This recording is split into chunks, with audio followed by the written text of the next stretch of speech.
العابدين، ونحن لا ننسى المخلصين والموهوبين. في النهاية إن شاء الله منتصرين. عملوها، خلصوها، وفي المرمى سجلوها. من هنا كانت البداية، انطلاقة واختراقة. سيد حمدي يأتي للأهلي بالاستفاقة.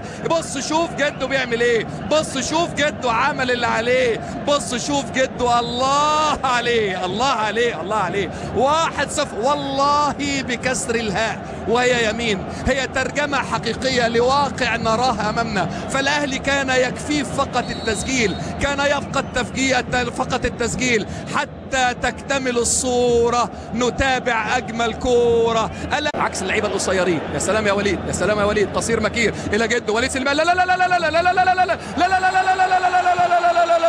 لا لا لا لا. ايه يا راجل انت ده؟ ايه اللي انت عامله ده؟ ثنائية تاريخية، ثنائية تاريخية. الله عليك، الله على أرواحنا تناديكم. الكاس الله يخليكم، شكرا عملتوا اللي عليكم. أي فخر وأي مجد وأي عزة.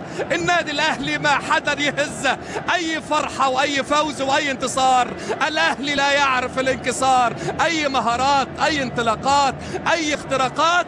النادي الأهلي يسجل ثنائية تاريخية، ولأول مرة يتقدم النادي الأهلي بثنائية وهو يرتدي اللون الأزرق. تشاءم البعض واعتقد البعض أن الخسارة حاضرة لا محالة، ولكن بعزيمة الرجال ومهارة الموهوبين وتبديلات وشخصيات واستراتيجيات المدربين المصريين للبطولة راجعين راجعين راجعين راجعين. نعم نعم نعم، يتقدم النادي الأهلي اثنين من صالح النادي الأهلي، وبالتالي بعدت المسافة. عشان كده هناك الإحباط قد يكون تسلل قليلا. فرصة هدف أول، فرصة هدف أول، فرصة هدف أول. نعم هدف أول، نعم هدف أول للترجي يعود ويقلص الفارق إلى هدف واحد فقط. 2-1 للنادي الأهلي. عملوها بشكل كويس، عدوا من ناحية اليمين بشكل جميل. ونجم اللقاء من نادي الترجي نجونج يعيد الابتسامة، يعيد الفرحة، يعيد الأمل لجماهير نادي الترجي. فرحة كبيرة لجماهير الترجي على أمل العودة. نلعب في الدقيقة 84، أمامنا 6 دقائق يا شباب. كرة عرضية مثالية جميلة جدا جدا جدا.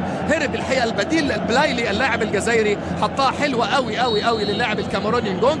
ياخدوا حقهم تماما في الهدف، مفيش كلام، لأن هدف تكتيكي، هدف مهاري، هدف فيه جماعية،